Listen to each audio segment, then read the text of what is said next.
For those who don't know, Brookhaven has updated and released these 2 apartments. It also launched new items here on the right. But today, I want to know the truth about this update. The truth about these items that you didn't know here in Roblox. Simply hidden secrets in this update. So for that, I called my friend who was right down here waiting for me. He's over there, and now I have to go down to test the secrets. He said, come here, I found out where the paintings are. And guys, I came down here because I want to know the truth about the paintings. Because for those who don't know, we have several interesting paintings. This is the first painting, and you can see that it's right here. But there's a problem.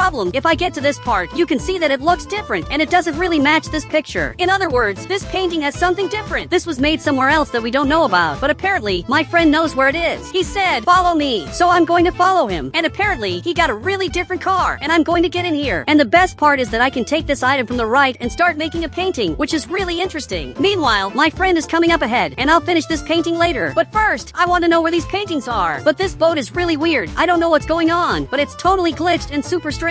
And you can see that my friend is up here, but this boat is dangerous. I'm not getting in that, because if I do, I'll just go flying. He said, my god, how is he still there and hasn't flown away yet? Look, I don't know how, but I'm coming here because I want to see what happens if I touch right here. You can see I'm right in this spot, and the boat is back to normal. But apparently, my friend started fishing. And guys, he's just fishing. But now I want to know what my friend is talking about because he said he knows where the painting is, and I want him to take me to the place. But first, I'm going to grab the painting here on the right and place it exactly here, just to see the differences. But now, he's coming back, and I'm sure this player has no idea what's going on. So much so that he's there and just fell. And I think he fell into the water, and that's bad. But actually, he's still here because this fishing rod is completely glitched. This is really weird. So much so that he noticed I arrived here, and he waved at me, but he sat down to avoid any problems. So I'm sitting too, just so I don't fall. But my friend is coming over here. So, here's the thing. I'm going to go down here, and you can see that we have this painting, and there's the mountain, but it's upside down. I said, it's upside down. It has nothing to do with the painting. And I'm not joking, but my friend brought me to a place that makes no sense because we have this mountain, but this one is completely different. But as I'm looking, we have several buildings here. So on the right, I'm going to grab the buildings just to see how it looks. And you can see they appeared right here. And these buildings look like the ones we have here. So much so that we have this exact one, which is literally the same building, but it's flipped. Now I understand how this painting was made. It was made exactly here, and they took the image and inverted it. And you can see it's basically the same thing. Simply this painting and also this photo, it's the same thing. So much so that I placed both here, and you can see they look very similar. So that's how they made the painting. And I'm sure you guys didn't know that, especially because it's pretty secret. But my friend is looking at this, and he said, that's cool, right? It really is very cool. But guys, that friend of mine went down here, and it looks like he wants to fish here in Roblox. So much so that my friend is sitting here because he's moving this boat and coming up front to start fishing. But now, I want to see the truth about the other painting because, for those who don't know, there's a big difference. This Brookhaven painting makes no sense. So first, I have to get out of here and grab this car. But this time, I'm going to drive because I want him to make this painting up here. And you can see that he grabbed this item and is now making the painting, which is really interesting. And that friend of mine is heading out in front to start fishing, and he's going into the middle of nowhere. Now he started fishing there, but the way he's fishing, he's not going to catch anything. Meanwhile, I'm looking ahead because I want to test more secrets and also uncover the truth about the other painting because it's right in this location. And if I place this painting here, you can see there's this street light, which is exactly the same, and it's pointing in this direction. But this is weird because there's a sky here that doesn't look like the sky from the game, so something strange happened. And also, this painting is from a different time in the game. He said it's from the first version of Brookhaven. Look, I don't think so. This painting isn't from the first version, but it is a very old painting because it has the old school and the old adoption center. In other words, this painting was probably made a long time ago. He said it's older than the creation of Roblox. Look, that doesn't make sense. But guys, I'm coming over here because I want to test more Brookhaven secrets that you've never seen before. He said, wait, go back to the museum. And he wants me to go to the museum, which is right back here, exactly in this location. And I don't understand why he wants this. But now he's coming up here, and I'm going to wait for him to do whatever he wants. But he took a completely empty room, and I don't understand why. Now he started putting paintings on the wall. And this is true. You can make this room turn into an art gallery, which is going to be really impressive and cool. But there's a missing space here on the right that looks weird, and it's crooked. I said, let me do it. Delete that. And I'm going to make a much better decoration. Perfect. He deleted everything. And now I'm going to be able to make my decoration. So I'm going to start by placing this painting a little higher. And now I'll place the third painting here and the last one right in this spot. Perfect. This looks really nice. But here on the right, I'm going to have to grab some lights to place in this block. We have this square, so I'll place the light right here. And in this square too. Perfect. This looks really cool. Even my friend is looking, and this is impressive. He said each painting is worth millions of dollars. And there are probably people who would pay that. But guys, we have the painting of Mr. Brookhaven, which, for those who don't know, I'm going to have to go back here and grab this car. My friend will have to come here too. Perfect. He got in, and meanwhile, he's making his painting, which is going to be very important. He's doing that, so I'm heading towards the church to show who this person is. First, I have to press this secret button and a tomb will appear. And if I go inside, we have Mr. Brookhaven, who is the creator of Brookhaven and the mayor who built this city. But now, I have to go back to the museum because there are more things I need to do. So I'm going down here, heading to the museum. I arrived here, and my friend's car almost made it too. So much so that he's coming up here. And guys, this room is really empty, and in my opinion, something is missing. But he started placing random items that don't make much sense. Actually, these items look really bad, and he put a bunch of them, but maybe this will turn out cool. Now he placed graffiti on this wall, and it actually looks pretty nice. It's starting to look like an art room here in Roblox. He placed another graffiti, and this looks really good. He improved this room, but there's something really important missing. Here on the right, I need to go to the chairs, and we have this item, which is an art item that has been in Brookhaven for a while. I can use it to create art however I want, and I can also draw, which is really interesting, especially because many people didn't know about this. He said, my god, this item existed, and I had forgotten about it. And most people forget because this item is overlooked. But now, I'm going to place several drawing items to make this really interesting. But my friend just arrived here and is making his drawings, and this is really interesting. But I'm going to place more items here because there's still a lot of space to add more things. And now this room is getting really interesting, but something is missing in the middle. And you can see that now players are coming here, right to this store that I made, though I don't even know the name of the store. But he arrived here, and it looks like he wants to come in to make his drawings. He said, let me draw, please. Look, come in and draw. It's all good. So he started making his drawings, and this is going to be important. And guys, this is the best update of all because it's perfect. But now, another player is coming, and he escaped from prison, which is really weird, and I don't know if it's a good idea to let him in because the police are looking for him, and maybe that's bad. My friend said, there are more secrets, come see. So I'm going, but first, I have to attend to the customer to see what he wants. And he's arriving right here, and I'll let him in to draw because it's all good. So I'm going to give him this item, and he just took it, and he looks really happy. So much so that he started making his drawings. But guys, I have to think of something to put here in the middle because I don't know what to place. I said, what should I put in the middle of the room? And maybe he knows, and I think I know what to put. He said, a water fountain. Look, but that's impossible because the only water fountain available is exactly this one, and it can't be moved. Unfortunately, it's impossible. But now, another player is coming here, and he also came to draw. And I just made the most famous store of all, because everyone is in my store. But I'm looking here on the right to see what else I should grab to put in the middle of the room. And my friend also arrived here to make his drawings. I'm going to place a toilet here on the right, and I'll grab a really interesting light and put it right here. Perfect! Now this looks really nice, and this room is perfect. And everyone is drawing here in Roblox. But guys, I want to see if my friend will want to join in. I said, come on, let's test more secrets. And I really want to, but he stood up here, and apparently, he doesn't want to. He said, call another friend, I'm going to keep drawing now. And it looks like he's not going to help me, which is a little sad, but he's drawing. So I'm heading out to find my other friend, who, for those who don't know, is at his house. But I don't know what he's doing, but he's in this apartment, exactly the one downstairs. So I'm arriving right here to see what's going on. Perfect, I arrived, and there's a teacher right here who is teaching this player. He said, hello students, is that one a noob? And actually, I'm not a noob. He said he doesn't know how to draw. Teach him. And that's true, I don't know how to draw, but I want to test the secrets. But first, I need to learn how to draw, and this player is going to teach me. But now he grabbed this notebook, and he said, take the notebook and hit the notebook. And this is a bit weird, but that's what he's doing. And now he finished his drawing, and it turned out pretty interesting. You can see there are several words here and also other things he drew. But I want to see a serious drawing. Apparently, he started making a serious drawing, and now he finished. And guys, this looks really interesting. I'm going to try to do the same thing. Now he handed me this item, and I'm drawing. Perfect, I finished, and I drew a person that I don't know. I really have no idea who this player is, but he's looking at it, and he said, wow, you did well, but not better than me. And he's teasing me just because I drew really well. And honestly, my drawing turned out good compared to his, which is simple. But my friend said, I think my friend's drawing is better, and he's defending me, which is really nice. But the teacher is looking at this, and he said, get out of my room, you rude person. And that's weird, and my friend left his room. But there's a problem, this house belongs to my friend, so he left his own house, which doesn't make sense. And I don't know why he left, but the teacher is looking at me, and he said, you get out too, this is my new house. And I don't understand why he said that this is my friend's house. I said, it's my friend's house, look at the name right there, and this is my friend's house, and it makes no sense. But my friend is looking at this, and he said, I sold it to him for $1. I don't know why he did that, but my friend is still the owner of this house, so much so that he came here and simply banned the player. And now that player is completely banned and can't come back here anymore. And for those who don't know, there are new secrets that were released in Brookhaven that you didn't notice. First, I have to get this wall, and the best part is that I can place this wall exactly here to block off my friend's house. So I'm placing several walls to make sure that player doesn't come back here. I'm putting as many walls as possible. Perfect, I placed several walls, and I'm sure he won't even realize there's a house here. But now, I'm going up here to do the same thing and place this wall right here. And now the house is completely hidden, and I'm sure they won't notice that the house is here. But I have to hide inside, just to avoid problems. And he came back here, but that player is coming back to my friend's house, which is really weird because he was banned before, but now he came back, and it looks like he's very confused. He's walking out of the apartment, looking outside, and he just realized that the apartment is still here and something is wrong. But this time, he teleported and just arrived at this house, but he can't get in because he's banned. And if he enters my house, he'll also be banned. And you can see that he just got here, and he simply disappeared. He's laughing, and he said he paid for everything he did. Okay, but I want to know what he did to make my friend sell his house. I said, what did he do? Because I really want to know what happened. He said he made me sell the house to him to teach me how to draw, but he didn't teach me anything. And that's really weird. That player said my friend would learn how to draw, but he didn't learn anything. But guys, I can also place walls exactly in this part, and the best part is that I can come here and make fake walls, just like in this spot. And if a player shows up who doesn't know that walls were added to the game, they won't realize this is a fake wall. And the best part is that I can get a house in the game that has a similar wall to this one. He said, follow me. I know a house that will be perfect for this. Okay, so I'm going to follow him because he must know something. But he grabbed this hoverboard and took off running, and he just disappeared. He's really fast, so I'm going to grab this car. And now I'm also coming here quickly, and it looks like he's heading to these houses. And I don't understand what he's doing. Okay, he's picking a house, but I want to check if my store is doing well, and apparently everyone is drawing, which is really good. Everything worked out perfectly. But now, my friend is selecting his house, and he picked this house, and this house is made of bricks, which means I can place this item here, and it will definitely work to disguise and camouflage the entrance of this house. And the best part is that I can go up here and head towards the safe and simply hide it. I'm going to place this wall here, and if someone comes up, they won't even realize there's a hidden safe. And this is the best way to hide the safe in Brookhaven. But my friend changed houses and picked a small house, and this house has this brick texture, which really looks a lot like the other one. So I'm going to place it exactly here and hide the entire house. Perfect! I hid the house, and you can see that this looks really weird. My friend's house is completely hidden, but I did it in a simple way because, for sure, if I wanted to, I could improve this and make an entire hidden house. But that would be really hard to do. And it looks like my friend is coming up here to see what's inside this door, and you can see that this looks incredible. He said, wow, did you make this? Yes, I made all of this together with my friend here in Roblox. But guys, this friend of mine just arrived here and started making his drawings, and this is simply the best room of all. You can see that it looks amazing. But now, I want to do something really important. I'm going to pick a completely random house here on the right. Even my friend arrived here, so I chose this house because I want to do a very important test. I'm going to try to hide this house using the new items that were released. He said, it's not going to work. I think maybe it will work, but my friend is coming inside, so I'll let him stay here. And now, I'm going to lock the house so that later he can see the result. I'm placing several walls, and it's actually looking pretty interesting. I'm putting walls on top, but it's really hard because I can't see much. Now you can see that the result is turning out really interesting, and the entire house is simply protected with these walls. And this looks really weird, and there are several people helping me here. But now, I'll be able to create new mazes here in Brookhaven and also different constructions. After all, I can build houses, and all the players are helping me make a simply giant house. And guys, if you want to add me here on Roblox, just click the Become a Member button, and I'll add you here on Roblox.